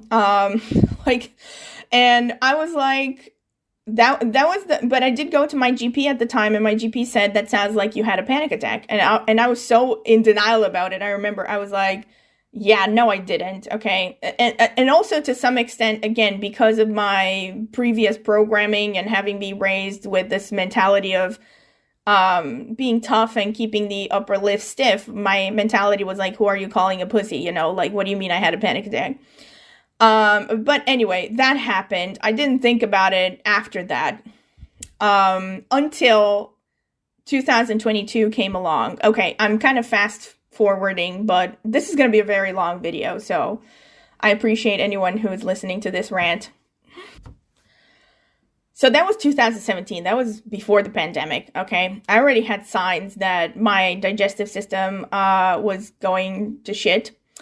And to a large extent, if not completely, it was driven by stress, by psychosomatic issues.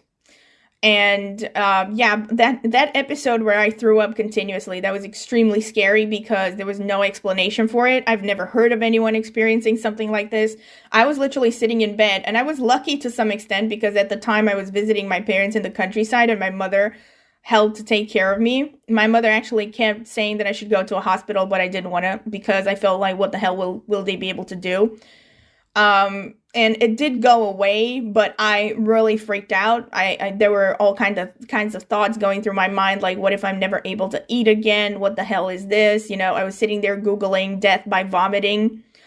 And I threw up so much and so violently that I started spitting up blood and like bloody bits, you know, that I had torn something on my throat or something. And even now, I was thinking about it these past days. I still have a pain somewhere at the base of my throat from that moment, like from that day on, something tore inside of my throat, I think, somewhere at the base, where even now, every now and then I feel some pain in that area. Yes, again, very TMI subject, but at that time, the thing that triggered this was stress. This was stress from work, lack of support, you name it, massive amounts of stress.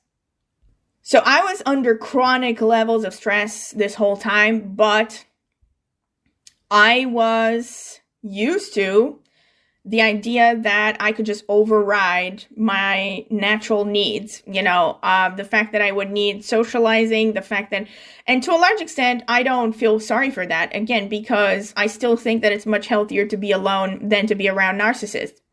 And the few times that I have tried to have like close friendships and all this stuff, they did not work out well. And as in did not work out at all. And also ended up just attracting more narcissists, you know, so I ended up really isolating myself to a large extent. Also, again, never even considered dating.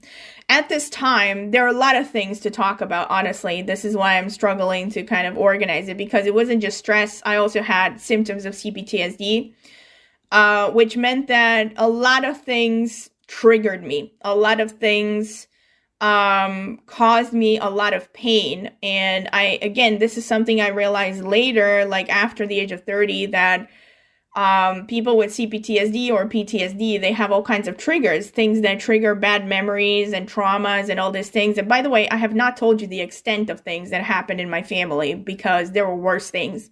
I just give you a little bit to skim the surface, but I've had very significant traumas in my life, and a lot of things, like I said, living in an environment, working in an environment, because at the time, before the pandemic, I was going to the office, and I was working in environments that were chauvinistic, that were sexist, that, you know, with a lot of people who were, again, borderline narcissistic, savage. A lot of it was triggering.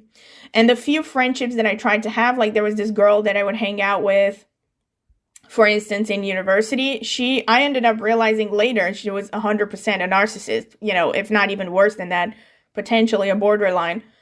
And at first, you know, I thought I could be friends with her because she was really nice, but the more I hung out with her, the more I realized that she was very controlling and manipulative. And it was, and in fact, being around people like that, it was so re-triggering for me, especially having traumas, that it was just too painful to handle. You know, I just can't handle it.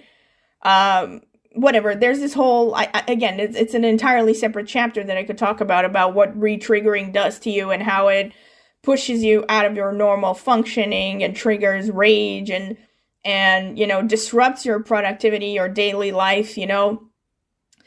And so I couldn't handle it, like, especially at work, you know, for instance, if something would re-trigger me, I got to the point where I couldn't focus anymore on doing my work, you know, which was a symptom of cptsd. And I don't know if I'm I don't think I'm 100% healed, and I don't know if I will ever be 100% healed, unless, again, I end up in a healthy utopian work environment where everyone is very self-aware and nobody's narcissistic, which I don't see that happening in my lifetime, but this is one of the reasons why I am quite content with my current job, even though it pays shit, because it's entirely remote, and at least I don't have to be in a work environment where I'm constantly re-triggered and have to deal with narcissistic abuse and God knows what. I've even experienced things like sexual harassment at work, and I talked about this in a separate video that I posted a long time ago, and I think I made it private or I deleted it because whatever. I got freaked out that someone maybe might listen to it and figure out who I'm talking about or my identity or something, but whatever. It's not that important. A lot of shit has happened to me. The bottom line is I went throughout my 20s living in hell because I was, still dealing with a lot of traumas, and having to deal with traumas is kind of like having a knife in your back, and pretending that you're fine and expecting and knowing that people expect you to act like you're fine and you have it together, and that if you show your true nature or what bothers you, you're just going to get more abuse because there are a lot of narcissists who can't wait to know what your vulnerabilities are so that they can try to control you. Either that, or you are branded as someone who is a sissy, who just cannot get over the past, whatever. And the bottom line that I want to get to a large extent, at least this is my opinion so far, is that basically if you are not lucky enough to be born into a healthy family, you're pretty much screwed for life, especially if you're a woman, okay? I'm not trying to minimize men's sufferings. I'm sure that they have their sufferings as well. I've talked about this in another video that I really respect Daniel Mackler, and I read his book, Breaking from Your Parents, and I thought it was really good. And I'm really glad that he talks about things that are extremely sensitive and very, taboo on his channel. And he also described his own family dynamic, and it's really weird because even though, I grew up in a totally different universe, I actually felt like so much of my experience was similar to his. But whatever, won't get into details. Again, if you're curious, you can check out his channel. I think his channel is just called Daniel Mackler. Yeah. That's Mackler. And yeah, he talks about all kinds of like mental health issues. He also used to be a social worker and worked as a psychotherapist for over 10 years. And I also agree with a lot of his theories. He was actually, he worked with some projects, for instance, that even helped people with very severe mental illness like schizophrenia by just helping them live a healthy, normal life, be surrounded by people who are sane and considerate and don't push their boundaries and all this stuff. Because again, that's what people need in order to heal. They don't need pills, really. Even though pills can help in the initial stages, I'm not knocking that. But whatever, I digress. If you're interested in Daniel Mackler, this is kind of a short commercial break. He's not sponsoring me or anything, but I really think he's, preaching a lot of healthy, opinions out there, mentalities, ways of living. And he also has a critical view of the mental health industry because he used to work in it and, dealt with all kinds of people that were systematically failed by the regular mental health practitioners who were mainly pill pushers. But anyway, so I have experienced these things, the narcissistic abuse, and then the pandemic hit, and that was when I really started to experience a lot of shit. Now, the weird thing is, when the pandemic started, again, I was in one of the worst jobs. This was actually the job where I experienced sexual harassment, and I have no doubt in my mind that the guy that I was dealing with was a complete psychopath. Either a psychopath or a psychopathic narcissist. But I made a formal complaint to the HR against him because it got to the point where this guy was like, trying to touch me. At some point, he put his hands around my throat when nobody was watching. And he was very careful to do this in areas where there were no cameras, by the way, which I didn't even realize at the time. I realized that when I wanted to make an accusation, and I thought, well, there are cameras everywhere. And then I realized, holy shit, every time this guy was doing something, he was doing it in areas where there are no cameras. And whatever, I still ended up making a formal complaint, even though there was a part of me that was like, maybe I should wait to gather evidence or record something. But the way that it escalated, I got to the point where I was genuinely afraid for my safety. And I made a complaint against him. And I literally wrote to HR saying, and this was before I had even heard about narcissism, by the way. And this was like in January 2020 when we were still in the office. And I made a complaint against him. And I said, my impression is that this guy is going to try to spread lies about me to other coworkers and try to rally people against me. And that's exactly what happened, like literally exactly what happened. And see, here's the thing, I'm going to make another parenthesis. I had dealt with a lot of narcissists, like a lot. And I've had conflicts with them. And I know exactly how they function, even without having read anything about them or having heard about different terms like gaslighting and future faking and all the strategies that they pull. I know exactly how they function instinctively because I've dealt with them, and then I was raised by people who are highly narcissistic. So I know them inside out. You know, they're so predictable to me. And instinctively, I knew what this guy was going to do. And that's exactly what he did. And I wrote an email to HR, and basically that didn't do much because HR was not really able to, mitigate anything. And it got to the point where this guy had spread all kinds of lies about me that a lot of people, because this guy, again, was quite popular, especially with the guys in the office. There were a lot of guys in the office who started branding me as, some kind of a Amber Heard sort of person, even though Amber Heard was not a thing at the time, I think.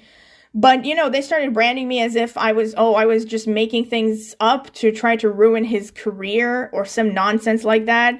Even though literally I had no interest in his existence, he was the one who was picking on me. I was trying to mind my own business. And it got to the point where he was trying to sabotage my work, trying to frame all kinds of things on me. And like I said, I was living alone and my job was my only livelihood, my main livelihood, okay?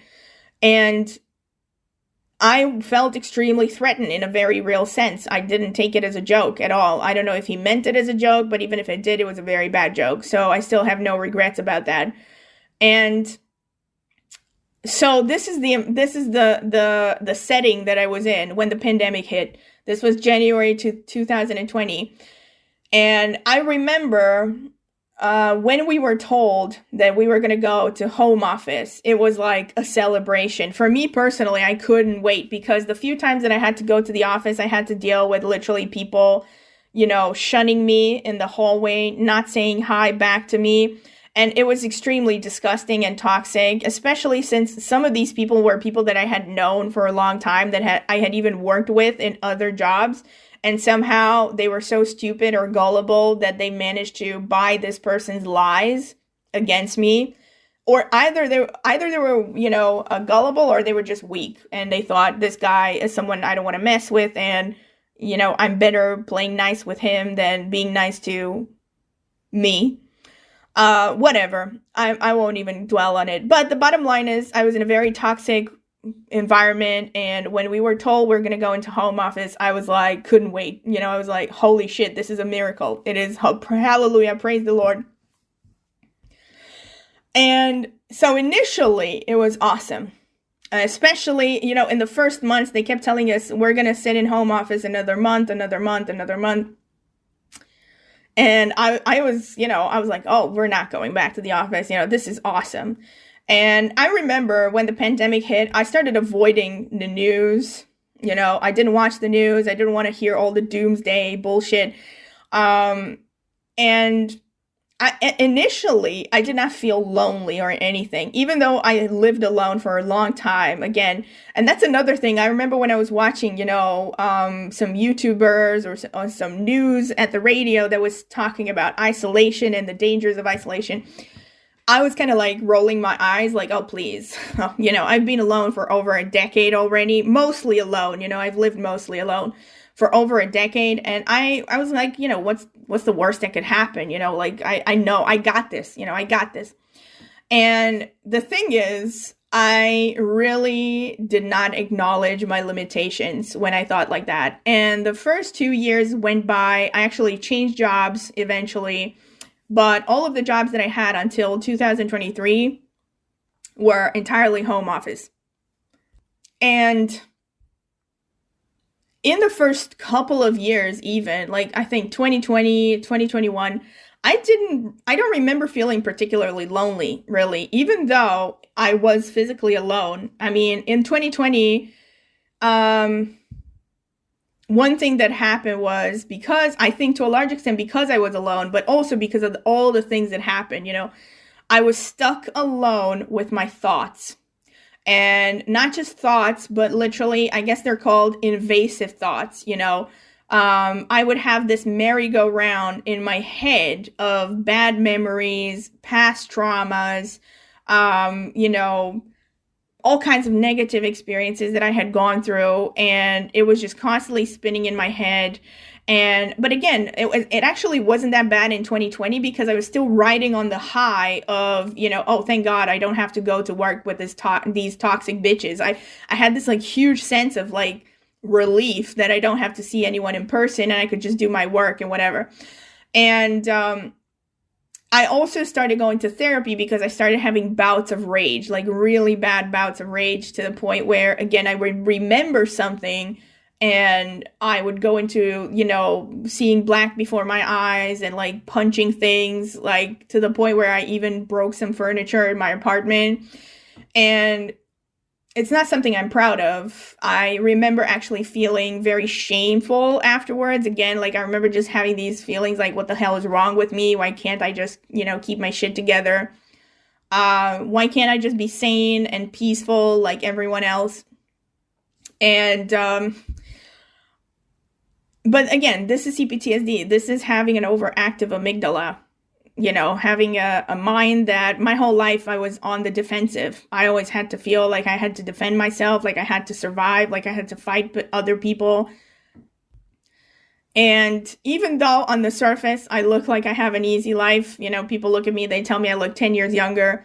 Probably a lot of the reason why I look 10 years younger is because my mind is frozen in, multiple ages. Like part of me is probably frozen at 5, the other part is frozen at 15. Like I'm, fragmented in a lot of ways, which is something that happens when you have severe traumas. But anyway, so 2020 went on, and I wasn't particularly lonely. I was still talking to people online. I had this one online friend that I was talking to on a regular basis. And of course I was talking to family online. I don't remember actually how often I went to visit my parents, because my parents live in the countryside in 2020, but I did go a few times after the, lockdowns went off and all this. I did start to see a therapist again. That was a good thing. Because I was having flashbacks and anger, especially about the worst traumas of my life that I'm not going to get into. And I decided I want to go back to a therapist that I had seen in 2014 who was a hypnotherapist. And I looked her up again, and I started seeing her twice a month. And we started going through EMDR, which is something that they use to desensitize from traumas. And it really helped me a lot. The thing is, though, with EMDR is that it doesn't work on CPTSD that well, because CPTSD means you have multiple traumas, okay, that have compounded over years, decades, so on and so forth. EMDR, which stands for eye movement desensitization something, I don't remember what the R stands for. It's something that works on individual traumas. So they help you like reconnect to that trauma, relive it. And then they do this thing where they put you under hypnosis and they make you move your eyes in different ways. And it basically helps you to disconnect emotionally from the trauma so that you don't get triggered every time someone does or says or whatever, something in your environment triggers you. Like what happened to me before was that I would literally get triggered and I would relive the traumas. It was like something, in my environment would make me remember it. And I would relive the whole thing all over again. And it would be completely destabilizing, destroy me mentally and emotionally to the point where I wanted to off myself almost sometimes. And then on top of that, it incapacitated me for days. I would be stuck in bouts of rage. If I was at work, I had a hard time focusing. And again, it also contributed to the merry-go-round of negative things that were going on through my head. So this EMDR thing helped a lot with the main traumas that I had, okay? It really did. However, apparently it wasn't enough. And another thing, though, is I have consistently been used to overriding my need for socializing, my need to be around other people, because I want freedom, I want self-respect, I want to have a dignified existence, and I've been around people who did not respect me, even in my family, pushed me around, made me feel like I was not worthy, made me feel like I was not loved or accepted or anything. And so I got to a point where I was like, fuck it, I'd rather be alone. And even though I moved entirely by myself to my own apartment in 2017, and so I had already been living alone for about, almost 3 years when the pandemic hit, the thing is that I think I completely underestimated how bad the loneliness was going to get. Because what I didn't take into account, and here's the thing, let me put it in a more general term. There's a huge difference, I think, between living alone, but still having social interactions. And it's a totally different thing when you're like in an I Am Legend sort of scenario where you literally barely see another human being in person within 3 to 4 months, which is what happened to me after the pandemic. And not so much in 2020, like I said, where I still at least had the sense to see a therapist. I think that helped a lot, at least because I had some, social interaction. 2021, I don't remember almost anything out of it. I don't remember feeling, again, particularly lonely, but I think it was still early, you know what I mean? And I also wasn't, see, here's the thing, these things compound somewhere in the back of your mind. You may not be thinking to yourself, oh my God, I'm so lonely, I'm going to die right now. But your subconscious is picking up on the fact that you have not socialized. Your instincts, your animal side, is going haywire because you're not meeting your needs. I've talked about this in other videos that I did where I talked about, at least this is my view based on observation, that we have a biological side that is wired to function under certain parameters. So every time we override that, we, ignore our biological needs, the body suffers, and this is where mental illness comes from. I was getting to that, okay, but I'm still talking about my personal experience. Bear with me. I think at some point in this week, I might finish this recording. And so anyway, 2020, 2021 went by relatively okay. And then 2022 hit. And it started with the war in Ukraine. I think it started in February. And I was already not in a good state. Again, I had lost my job. I don't remember actually. No, I actually didn't lose my job. I lost my job, the second job that I got since the pandemic in October, I think, 2022. September 2022. And that's when shit hit the fan. That was I think in November 2022. I had the worst panic attack it was the second ever panic attack that I've ever had, but it was the worst thing that I've ever experienced in my entire life. I literally thought that I was going to die. And I think anyone who's ever had a panic attack, I think they will tell you, yeah, that's pretty much, it sounds like it, but it was so bad. It was, it was just the worst thing. It started when I was actually going with an acquaintance to a theater to see a movie. And it started while I was in the movie, while I was in the theater. And even then, I think it was also backed up by high blood pressure issues, which I didn't know I had. And again, this is an entire separate chapter, but I think, mental, emotional health issues definitely trigger things like high blood pressure and all this anxiety. Another thing is anxiety started to be a thing. Yes, obviously panic attacks are a culmination of anxiety, but I was so unconscious and in denial. I was in denial. I was I did what I was always doing, which is override, push forward, keep moving. Don't think about the fact that you're in pain. I was completely ignoring the fact that my anxiety was ramping up, that I started, I felt, I felt, I guess, really isolated, had no support, and I got to a point where, and then losing my job was the straw that, broke the camel's back, basically, because I was in so much instability, you know, felt so little support that I just went into a panic attack, I think. And whatever, I don't want to get into like all the nitty gritty details about it, because again, it's even a little bit re-triggering talking about it. One thing that I will say is that panic attacks to me, they're kind of like earthquakes. That's how I think about them. It's like, you know, you can measure them just the way you measure earthquakes on the Richter scale. There are degrees of them, you know. And I think the one that I had in 2017, if I had to estimate, maybe was a 5 or a 6. The one that I had in 2022 was maybe a 9 or a 10. It was like nothing, like there was literally no, you know, atom of my being that was left unshaken to the core.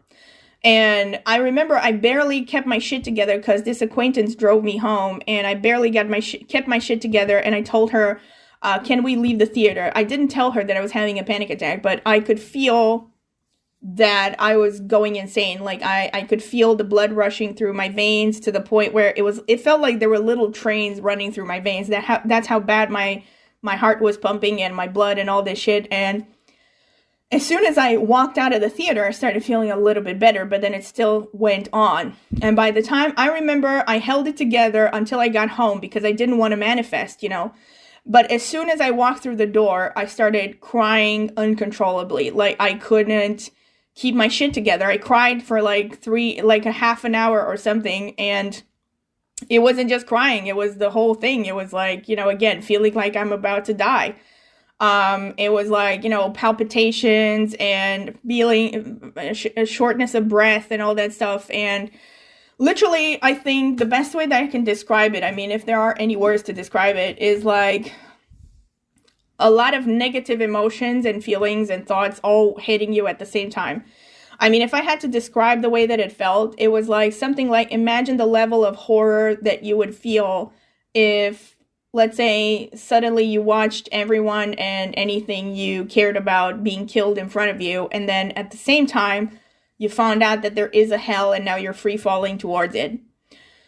Basically, it was like fear and horror at a level of 1,000, multiplied by 1,000 at the same time. And also, just like earthquakes, this one had ripple panic attacks. So I didn't just have one. I had one big one, and then I had several ripple panic attacks within the next 24 hours. You know, like I had smaller ones where I would start crying and shaking and all this stuff. And it freaked me out to such an extent that even though up until that point I had never considered it, I was like, you know what? I want to see a psychiatrist. Like, I wasn't even like, I'm going to see a therapist. I was like, I want to see a psychiatrist right now.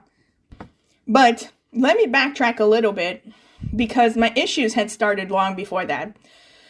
And in the whole year leading up to it, without realizing it, my anxiety was getting worse. And most importantly, in the month preceding this attack, I had very bad insomnia. Like, I got to the point where I could not sleep at night. I couldn't sleep all night. I was going to bed. And even when I did finally go to sleep at like 7 in the morning after the sun would come up, I could not stay asleep for 6 hours straight. I would go to bed and then I would wake up an hour later. And I kept having nightmares. I had recurring nightmares of, you know, something bad was going to happen, that someone was hunting me down, that I had to defend myself. And I remember having this like sense of relief when the sun would come up. Like I mean, to be honest, I still struggle with falling asleep at night. But it was much worse during this time because I couldn't stay asleep for 6 hours straight. You know, I was not getting almost any sleep. And I think to a large extent that contributed to it. It was a multitude of factors that led to it, okay? But this was one of them. My sleep was very bad, and it was because I had tried things like meditating. I had tried things like, all these like calming your mind stuff all throughout 2022, 2021. And my mind was not responding. I was in such a level of stress that I was just like I said, I was stuck on this merry-go-round of invasive thoughts, invasive memories, bad memories that were constantly playing in my mind. I remember I would close my eyes and I kept seeing bad scenes, bad memories of my life that would just increase my anxiety. I would try to meditate and I could not shut my mind down, not even for 1 second.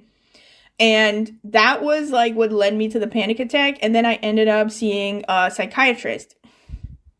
And I basically told him, this is what happened. I have anxiety, whatever. In retrospect, the psychiatrist was not the best choice. I just chose him because he was, and also one thing, just to kind of illustrate the state of the world, I remember just being surprised at how hard it was to schedule a psychiatric evaluation, because it was like I was trying to, I was getting in contact with, I think I got in contact with like 5 different psychiatrists, and they were all booked for like, one of them was on vacation for I don't know how long, and the other ones were like booked for I don't know how many weeks. And finally I came across one that would see me within a week, So I scheduled an appointment within a week after. And by the time, I remember the days right after the attack, and it was horrible. Like that was like the most vulnerable that I have ever felt in my entire life. And it was literally one of the moments when I started to feel extremely alone, because there was nobody there for me, because I lived alone and I had to deal with all of this by myself. And I absolutely hated it. It was like I said, there's no better word. That's literally my worst nightmare. My worst nightmare of feeling like I was losing control over myself. I had all these thoughts in my mind, like, what if this is, not going to work out? What if I'm going to develop very serious mental illness and I'm never going to see the light again? And, all these like bad things. I remember I had planned to go swimming, and I was too afraid to go swimming because I thought, oh my God, what if another one starts? What if I have one in the middle of a pool? And I remember just still thinking like I was more embarrassed about what other people would think about me. And actually, all of this is like leading to more anxiety, which puts you in a spiral of negative emotions and basically just makes everything worse. The fact that society judges you for these kinds of things. So I remember just thinking like, I can't do this. I cannot have a panic attack in public because people are going to brand me as insane. What if nobody's going to hire me again and I'm going to, die of starvation? And I would have all these thoughts in my mind, So anyway, a week later, by the time I got to the appointment, I was starting to feel a little bit better. Even to the point where I was like, maybe I rushed into this, is this really the right thing to do? Like, should I really go see a psychiatrist? What if this is just going to make things worse? And I had this like, up until this point, I had a very negative view of psychiatric medication. Like, literally the only thing I knew about antidepressants and all this stuff is that basically Marilyn Monroe died of taking antidepressants with alcohol. So I had all these like negative, prejudicial ideas. And a lot of them were well-founded, as I'm going to discuss in the next chapter of this saga. Anyway, this psychiatrist prescribed Cipralex, which is an anti-anxiety medication. It's an SSRI, which again stands for something like serotonin, whatever the fuck it is, serotonin reuptake inhibitor or something. It's something that basically traps serotonin, which is a neurotransmitter in your brain. It's something that creates more of a soothing, positive effect. So it, numbs the anxiety that you have. And so he prescribed Cipralex and also said, when you're going to start taking the Cipralex, in the first stages, you might actually experience more anxiety. And I already was like, wide-eyed and being like, what? Like, what the fuck? I want a medication that's going to make me feel better, not worse. And he was like, but to counter the potential anxiety that you might feel initially, I'm going to also prescribe you some Xanax, and you're going to take Xanax. So he basically told me at first, and also he was an idiot or I was an idiot. I don't remember exactly, but he basically said, I'll see you in a month. And he forgot to mention that I was supposed to increase the doses. And first of all, I think he forgot to mention that I was only supposed to take the Xanax for 2 weeks. And he also forgot to tell me that I was supposed to increase the doses of Cipralex from 5 milligrams to 7.5 milligrams, and then eventually 10 milligrams. So I stayed at 5 milligrams, and I continued to take the Xanax. I was taking it for 1 month straight. But let me start with the very first time that I took the pills. I was actually kind of excited. I was like, oh, these are magic pills that are going to make me feel really good. I remember I walked home from the, psychiatric, whatever the hell it was, office, and I got to a pharmacy. I got the prescription drugs. I went home and I took the first 5 milligrams of Cipralex with 0.5 milligrams of Xanax. And within 15 minutes, it was like my mind was shutting down. It was, I don't know how to describe it. It was like a soothing cloud was covering my mind. And that was, I remember in the very first reaction was, this was a mistake. Afterwards, like 30 minutes later, it was kind of like, hey, this is actually kind of relaxing, It was so weird because I remember thinking, this is the first time in my life that my mind is quiet. Like literally, it was literally the first time in my life where my mind was not constantly anxious and worrying and having 100 thoughts at the same time. Maybe not the first time, but for the first time in at least a decade. But actually, no, it was probably the first time in my life because the whole time I had trouble sleeping since I was a child. I had a lot of stress since I was a child. And this was like, I remember within half an hour of taking these pills, I was sitting there watching my thoughts burst like bubbles of soap. It was like one thought would start and then it would die out. Another thought would start and then it would die out. It was like, it was like so relaxing, all of a sudden I had no emotions. There was no tightness in my chest, there was no worry. And initially I thought, this is pretty nice. Also, I want to mention, bear in mind that I was not having a job during this time. And I'm going to cut the story short. I was on Cipralex for about 4.5 months. Only on 5 milligrams. I didn't go higher than 5 milligrams because when I saw my psychiatrist, I said, I feel like this is enough. I don't want to increase the doses. I feel like already most of my anxiety is gone, and it was gone. But I kept taking the Xanax, 0.5. So initially I was taking them together, and after about 2 weeks, I was getting sleepy when I was taking them. So I started taking the Xanax, before going to bed. And I would take the Cipralex in the first half of the day. And I had a lot of side effects, let me put it like this. Aside from the fact that, yes, it was calming me down, I could feel that, and that was nice. One thing that I started to experience right off the bat was very bad nose congestion. My nose was getting incredibly stuffy, and this lasted for almost a month after I went on it. And in fact, I remember freaking out a little bit because I didn't realize it at the time, but this was one of the reasons why I was getting anxiety, because I couldn't breathe properly. And I since have been diagnosed with something called allergic rhinitis, which means that my nose gets congested because of dust and other allergens in the atmosphere and all this shit. So, and also I have kind of a history with the nose as well. Won't get into that. I was addicted to All-Inth nose spray for about a decade until I was 23, and I couldn't breathe without it. And getting off of it was a nightmare. And in it, whatever, my breathing is not great, okay? Like, my nose gets stuffy and congested.